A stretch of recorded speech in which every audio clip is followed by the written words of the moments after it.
जे news 24 में आपका स्वागत है। आज हरियाणा पशुपालन एवं डेयरी विभाग के मंत्री श्री श्याम सिंह राणा ने आज सरस्वती नगर में राजकीय पशु चिकित्सालय के लोकार्पण आयोजित समारोह के दौरान यमुनानगर जिले में 10 नवनिर्मित राजकीय पशु चिकित्सा संस्थानों का लोकार्पण किया, जिनमें 5 राजकीय पशु चिकित्सालय व 5 राजकीय पशु औषधालय शामिल हैं। इससे पूर्व समारोह में पहुंचने पर पशुपालन एवं डेयरी विभाग के महानिदेशक डॉक्टर प्रेम सिंह ने मंत्री श्याम सिंह राणा को पुष्पगुच्छ व स्मृति चिन्ह देकर उनका भव्य स्वागत किया। इस मौके पर मंत्री श्याम सिंह राणा ने कहा है कि इन पशु चिकित्सा संस्थानों के शुरू होने से जिले के पशुपालकों को अपने क्षेत्र के निकट ही बेहतर एवं आधुनिक पशु चिकित्सा सेवाएं उपलब्ध होंगी। उन्होंने कहा कि हरियाणा सरकार पशुपालकों को गुणवत्तापूर्ण पशु स्वास्थ्य सेवाएं उपलब्ध कराने तथा पशुधन विकास को बढ़ावा देने के लिए निरंतर प्रयासरत है। ग्रामीण क्षेत्रों में पशु चिकित्सा अधोसंरचना को सुदृढ़ बनाना सरकार की प्राथमिकता है और प्रदेशों से काफी आगे है।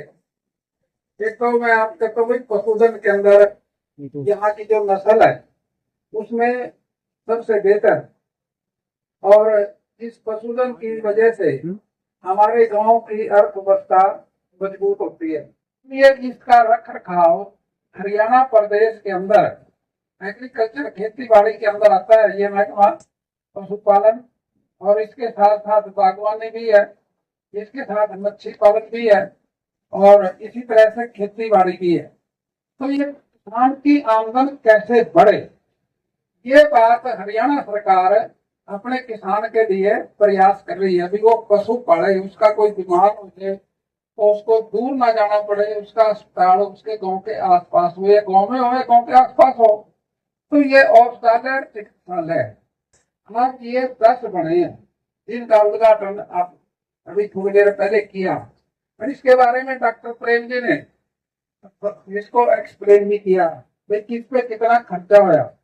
ये आज है तो ये 10 के 10 है, इसमें टोटल जो खर्चा होया 10 पे वो टोटल खर्चा सरकार का 337 करोड़ 10 लाख होया इस पे। और इसके साथ साथ यमुनानगर जिले के अंदर अगर किसानों की आमदन को पूरे प्रदेश में आमदन को बढ़ाना है तो ये इन चीजों का ध्यान रखना पड़ेगा। पशुपालन साथियों है तो मुश्किल काम है, क्योंकि उसको घास घेरना, तलनी करना, नड़ाना, फिर दार काटना, ये इतना आसान काम तो नहीं है। लेकिन फिर भी क्योंकि इसको करने से आमदन बहुत बढ़ती है। इसी तरह से बागवानी के अंदर हम पेड़ लगाते हैं, साग सब्जी लगाते हैं, उससे भी आमदन बढ़ती है। अब तो गनौर के अंदर 500 एकड़ की बड़ी मंडी बनी है, बाहर एक्सपोर्ट भी होगा। आप यहाँ से कोई चीज पैदा करोगे तो आपको अवसर मिलेगा उसको बाहर तक ले जाने का। सरकार इसका प्रयास आपके साथ मिलकर करेगी। इसी तरह से मच्छी पालन में भी है।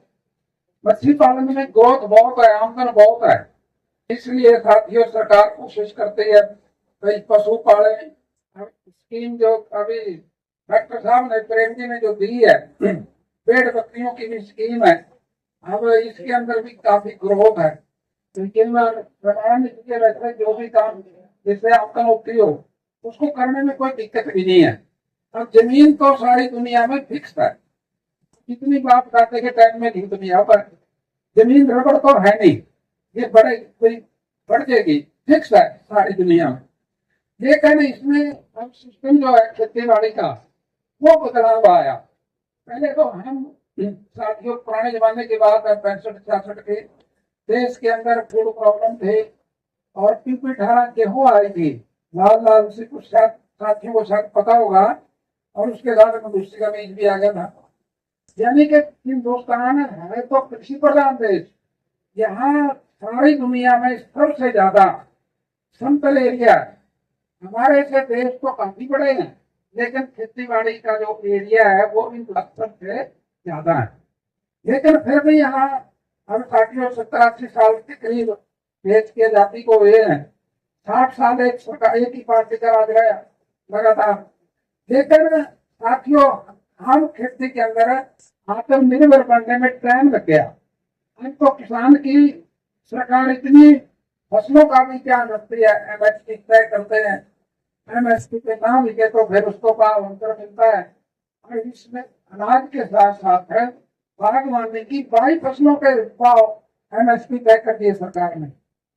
हम देश के अंदर खबरें सुनते हैं, टीवी पे देखते हैं, आलू प्याज सड़कों पे गिरा देते हैं, लेकिन हरियाणा में ऐसा नहीं है। लोग हरियाणा में प्याज का रेट भी तय है, टमाटर का भी, आलू का भी।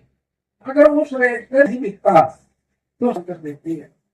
ये एक पहला राज्य है हरियाणा प्रदेश है जो किसानों के लिए इतने अच्छे अच्छे काम कर रहा है। इनके भाव अंतर की योजना हरियाणा प्रदेश के अंदर साथियों है। हम तो जो मधुमक्खी पालन करते हैं उनका भाव भी 120 रुपए किलो तय कर दिया।